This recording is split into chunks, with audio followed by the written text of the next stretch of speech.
On a sunny day, there was a deer relaxing under a tree. This deer was notoriously sly.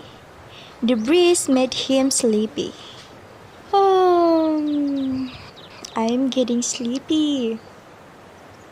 He finally took a walk into the forest. His chest puffed out because he felt that all the forest dwellers knew him. While walking, he kept praising himself. Who in this forest doesn't know me? The smart one, the clever one who has a lot of sense. Every problem I can solve easily, said the deer. Not long after he felt thirsty and wanted to drink. Deer arrived at the river bank. Deer didn't realize that there was a snail watching him.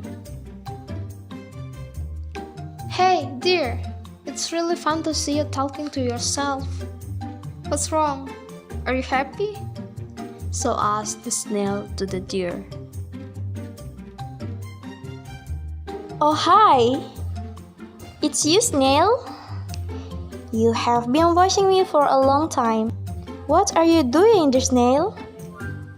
Lamenting your small and slow self? Ha ha ha ha ha, replied the deer while teasing.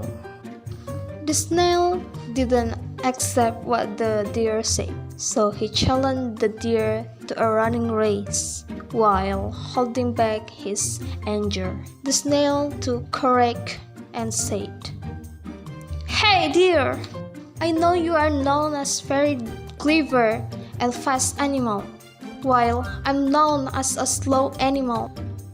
But this time I was very angry when I heard your words. I challenge you to a running race. So said the snail to the deer. Hearing the challenge from the snail, the deer accepted the challenge because he knew it would be impossible for the snail to beat him. They promised to meet for a running race the next day. Snail realized that he was unable to beat the deer. Snail finally asked his friends to help him in some way. When the race started, all the snail friends hid on the racetrack they were going to pass. The snail's friends must appear when they hear the deer's voice from a distance. So the deer will think the snail will always be in front of him. The day of the race came. All the forest dwellers were watching the race between the deer and the snail. They were all curious whether the snail could beat the clever deer. When the race started, the deer proudly ran fast. He laughed and said, Ha ha ha ha, goodbye, slow snail, I will wait for you at the finish line.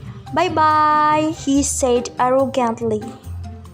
After that, he ran, leaving the snail quiet far behind him. The deer was very surprised because he saw in front of him a snail who was walking leisurely. Feeling defeated, the deer quickly passed the snail. The incident kept repeating until it overwhelmed the deer. When the deer almost arrived at the finish line, it turned out that the snail was already approaching the finish line. The deer wondered why the snail that he should have left far behind, but instead was in front of him and had reached the finish line first. The deer was surprised that he had lost the snail. I can't lose, the deer thought. Arriving at the finish line, the deer said, No way! How come you got there first? I was running so fast, I left you far behind me, said the deer who couldn't accept his defeat.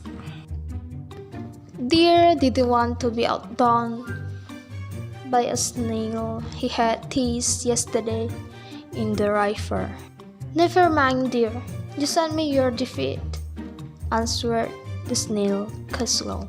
The deer was surprised and still couldn't believe that he had been defeated by the animal he had teased yesterday. Then suddenly the snail said, "Never mind, dear. Don't be sad. I don't want any gift from you. I just want to, don't be arrogant about the advantage you have.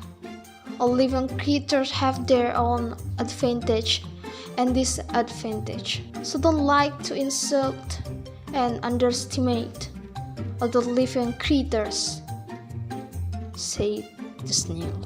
Deer also tried to understand what the snail had said. Signs that the deer promised not to underestimate other living creatures. This children's fairy tale about the story of the deer and the snail teaches children not to be arrogant by insulting and threatening other living creatures, because every living creature has its own advantage and disadvantage, aside by the snail.